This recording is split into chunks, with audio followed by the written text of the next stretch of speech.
senators, members of the House of Commons, it is with a deep sense of pride and pleasure that my wife and I join you here today as we witness Canadians coming together in a renewed sense of national pride, unity, and hope. I would like to acknowledge that we are gathered on the unceded territory of the Algonquin and Anishinaabe people. This land acknowledgement is a recognition of shared history as a nation, while continuing to deepen my own understanding. It is my great hope that in each of your communities and collectively as a country, a path is found toward truth and reconciliation. This is my 20th visit to Canada, spread over the course of more than half a century, and my first as sovereign. As I've said before, every time I come to Canada, a little more of Canada seeps into my bloodstream, and from there straight to my heart. I've always had the greatest admiration for Canada's unique identity, which is recognized across the world for bravery and sacrifice in defense of national values and for the diversity and kindness of Canadians. To the First Nations, Inuit and Métis peoples, you have welcomed my family and myself to your traditional lands with great warmth and hospitality, for which I am humbly grateful. This year, we mark the 80th anniversary of VE Day and VJ Day. On Juno Beach, at Dieppe, on the Somme, at Beaumont-Hamel, at Ypres, and on Vimy Ridge. At those places and many others, forever etched into our memories, Canadians fought and died alongside our closest allies. Aujourd'hui, je vois des élus venant d'un bout à l'autre du Canada, de Saint-John's à Terre-Neuve et Labrador, de Victoria en Colombie-Britannique et d'Arviat au Nunavut. Je vois des gardiens des droits et libertés garantis par la Charte canadienne. En tant que roi, je tiens à vous remercier de vous mettre au service de vos compatriotes, d'un bout ou l'autre de ce grand et beau pays. You speak for your communities, representing an incredible richness of cultures, languages, and perspectives. We owe it to this generation and those who succeed us to think and act for the greater good of all. While the world faces unprecedented challenges, generating uncertainties across the continents with regards to peace and stability, economics and climate change, your communities have the skills and determination to bring a wealth of solutions.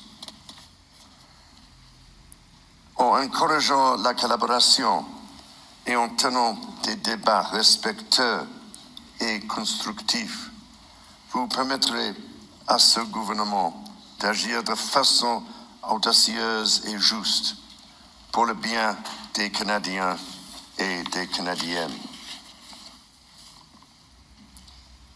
It has been nearly 70 years since the Sovereign first opened Parliament. In the time since, Canada has dramatically changed, repatriating its constitution, achieving full independence, and witnessing immense growth. Canada has embraced its British, French, and Indigenous roots and become a bold, ambitious, innovative country that is bilingual, truly multicultural, and committed to reconciliation. The Crown has for so long been a symbol of unity for Canada. It also represents stability and continuity from the past to the present. As it should, it stands proudly as a symbol of Canada today in all her richness and dynamism. When my dear late mother, Queen Elizabeth II, opened a new Canadian Parliament in 1957, the Second World War remained a fresh, painful memory. The Cold War was intensifying. Freedom and democracy were under threat. Canada was emerging as a growing economic power and a force for peace in the world. In the decades since, history has been punctuated by epoch-making events: the Vietnam War, the fall of the Berlin Wall, and the start of the War on Terror. Today, Canada faces another critical moment. Democracy, pluralism, the rule of law, self-determination, and freedom are values which Canadians hold dear, and ones which the government is determined to protect. The system of open global trade that, while not perfect, has helped to deliver prosperity for Canadians for decades, is changing. Canada's relationships with partners are also changing. Il nous faut confronter la réalité. Depuis la Deuxième Guerre mondiale, notre monde n'a jamais été aussi dangereux et instable. Le Canada fait face à des défis qui, dans nos vies, sont sans précédent. Many Canadians are feeling anxious and worried about the drastically changing world around them. Fundamental change is always unsettling. Yet this moment is also an incredible opportunity, an opportunity for renewal, an opportunity to think big and to act bigger. The largest transformation of its economy since the Second World War. A confident Canada, which has welcomed new Canadians, including from some of the most tragic global conflict zones, can seize this opportunity by recognizing that all Canadians can give themselves far more than any foreign power on any continent can ever take away. And that by staying true to Canadian values, Canada can build new alliances and a new economy that serves all Canadians.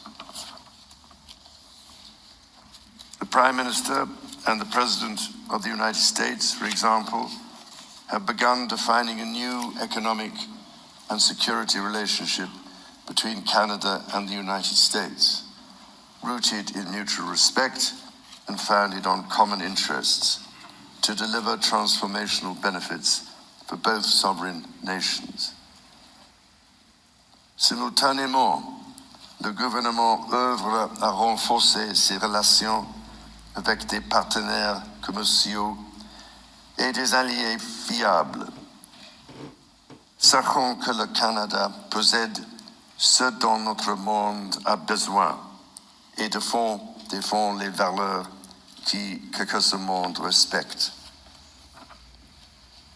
Le Canada est prêt à bâtir une coalition de nations qui partagent ces valeurs, qui croient en la coopération internationale et le libre-échange de biens, de services et d'idées. Dans ce monde nouveau, qui évolue à un rythme frénétique, le Canada tracera la voie à suivre. La démonstration en sera faite dès juin, quand le Canada présidera le sommet du G7. The government is guided by its conviction that but the economy is only truly strong when it serves everyone. Many Canadians are struggling to get ahead.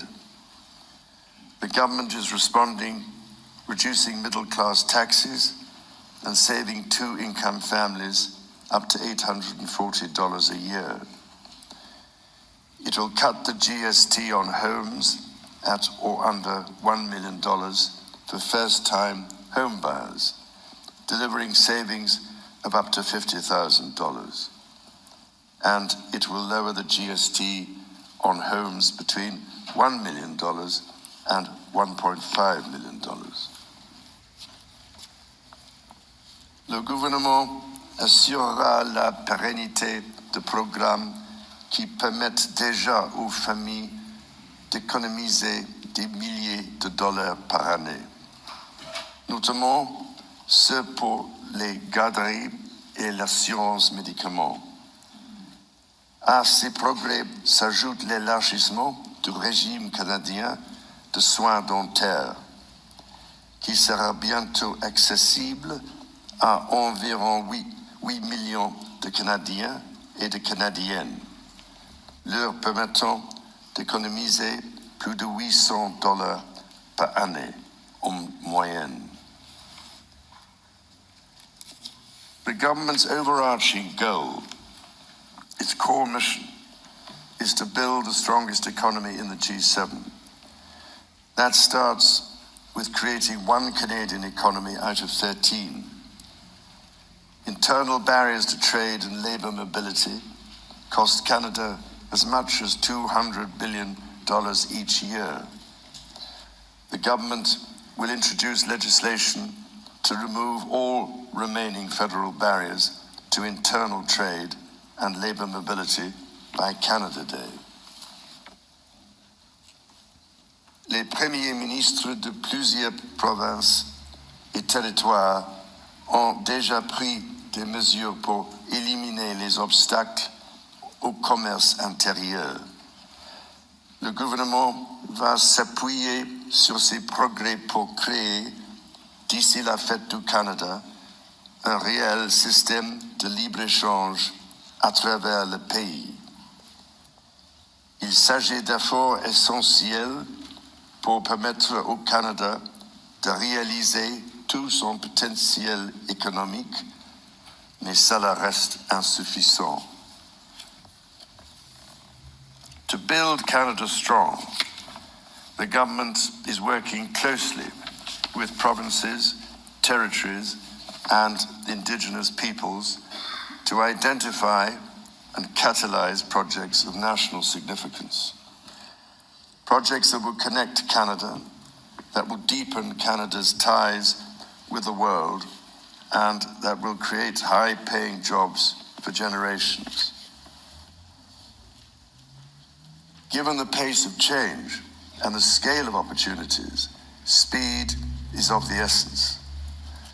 Through the creation of a new major federal project office, the time needed to approve a project will be reduced from 5 years to 2, all while upholding Canada's world-leading environmental standards and its constitutional obligations to Indigenous peoples. The government will also strike cooperation agreements with every interested province and territory within 6 months to realize its goal of one project, one review. When Canadians come together, Canada builds things that last. Éliminer ces obstacles qui freinent l'économie canadienne permettra l'avènement d'une nouvelle ère de croissance grâce à laquelle le Canada va non seulement surmonter des guerres commerciales, mais en émerger plus fort que jamais. Cela lui permettra de devenir une superpuissance en matière d'énergie verte et conventionnelle, de bâtir une stratégie industrielle qui rendra le Canada plus compétitif à l'international, tout en luttant contre les changements climatiques, de bâtir des centaines de milliers de bonnes carrières dans les métiers spécialisés et donc de faire du Canada une plaque tournante pour la science et l'innovation. Critically, the government will undertake a series of measures to help double the rate of home building while creating an entirely new housing industry, using Canadian technology, Canadian skilled workers, and Canadian lumber. The government will introduce measures to deliver affordable homes by creating Build Canada homes. This mission-driven organization will act to accelerate the development of new affordable housing. It will invest in the growth of the prefabricated and modular housing industry, and it will provide significant financing to affordable home builders. The government will make the housing market work better, including by cutting municipal development charges in half for all multi-unit housing. The government will drive supply up to bring housing costs down. To be truly strong, Canada must be secure. To that end, the government will introduce legislation to enhance security at Canada's borders. Law enforcement and intelligence agencies will have new tools to stop the flow of fentanyl and its precursors. The Canada Border Services Agency will be given new powers to examine goods destined for export, to prevent the transport of illegal and stolen products, including cars. Le gouvernement protégera la souveraineté du Canada en rebâtissant, réarmant et réinvestissant dans les forces armées canadiennes. Il stimulera l'industrie militaire canadienne en prenant part au plan Réarm Europe et contribuera ainsi avec des partenaires européens à la sécurité transatlantique. Et il investira pour renforcer sa présence dans le Nord, alors que cette région, qui est partie intégrante, the government will discharge its duty to protect Canadians and their sovereign rights from wherever challenges may come at home or abroad. To keep communities safe, the government will hire 1,000 more RCMP personnel. It will change firearms licensing and strengthen enforcement of yellow and red flag laws. Weapons licenses for those convicted of intimate partner violence and those subject to protection orders will be revoked. Through the deployment of scanners, drones, and helicopters, additional personnel, and canine teams, the government will stem the tide of illegal guns and drugs across the border. It will take these steps while protecting the rights of law-abiding gun owners. The government will bring a renewed focus on car theft and home invasions by toughening the criminal code to make bail harder to get for repeat offenders charged with committing these crimes, along with human trafficking and drug smuggling.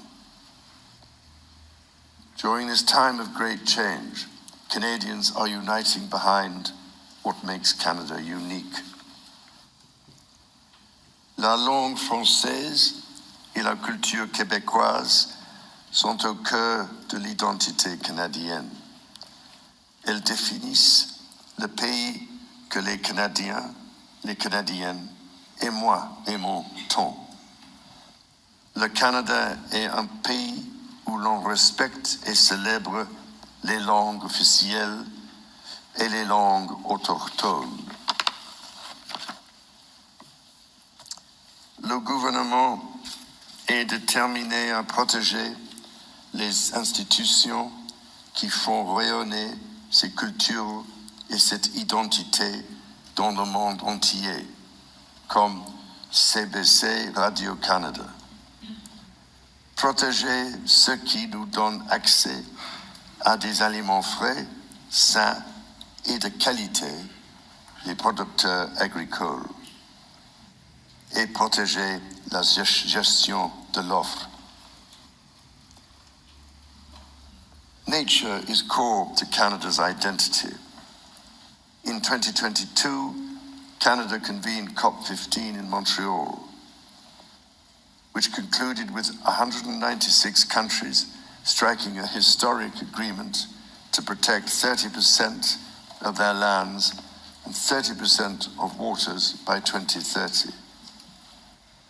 To this end, the government will protect more of Canada's nature than ever before through the creation of new national parks, national urban parks, marine protected areas, and other conservation initiatives. The government will always protect the rights and freedoms that the Charter guarantees for every Canadian. The government will be a reliable partner to Indigenous peoples, upholding its fundamental commitment to advancing reconciliation.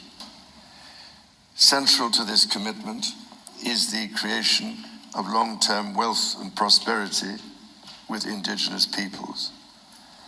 For that reason, the government will double the Indigenous Loan Guarantee Program from $5 billion to $10 billion, enabling more Indigenous communities to become owners of major projects. As Canada moves forward with nation-building projects, the government will always be firmly guided by the principle of free, prior, and informed consent. Canada's immigration system has long been a source of pride for Canadians and of dynamism for the economy. The government is dedicated to rebuilding the trust of Canadians in immigration by restoring balance to the system. Le gouvernement instaurera une limite sur le nombre de travailleurs étrangers temporaires et d'étudiants internationaux, établissant un plafond qui, à partir de 2027, sera en deçà de 5% de la population canadienne. Simultanément, il attirera les meilleurs talents dans le monde pour bâtir l'économie. Et il fera savoir aux Canadiens et aux Canadiennes qui travaillent à l'étranger que s'ils songent à revenir au pays, il n'y a pas de moment plus propice pour le faire. Dans toutes ces actions, le gouvernement sera guidé par une nouvelle discipline fiscale. Dépenser moins pour que les Canadiens puissent investir plus. Day-to-day government spending, the government's operating budget, has been growing by 9% every year. The government will introduce measures to bring it below 2%. Transfers to provinces, territories, or individuals will be maintained. The government will balance its operating budget over the next 3 years by cutting waste, capping the public service, ending duplication, and deploying technology to improve public sector productivity. In parallel, the government will take a series of measures to catalyze new investment, to create better jobs and higher incomes for Canadians. The scale of the government's initiative will match the challenges of our times and the ambitions of Canadians. Honourable Senators, members of the House of Commons, When my dear late mother addressed your predecessors 7 decades ago, she said that in that age and against the backdrop of international affairs, no nation could live unto itself. It is a source of great pride that in the following decades, Canada has continued to set an example to the world in her conduct and values as a force for good.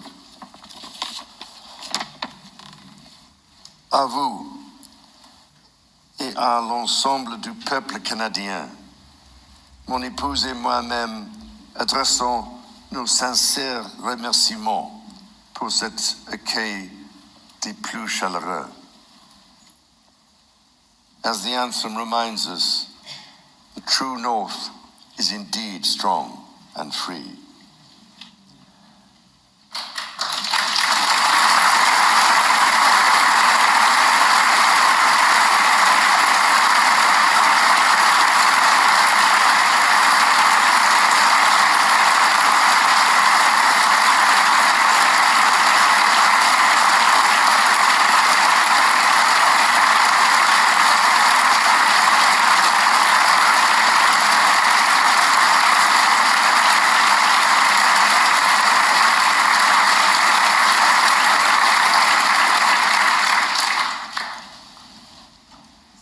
Members of the House of Commons, you will be asked to appropriate the funds to carry out the services and expenditures authorized by Parliament. May you honor the profound trust bestowed upon you by Canadians. And may God bless and guide you in all your duties.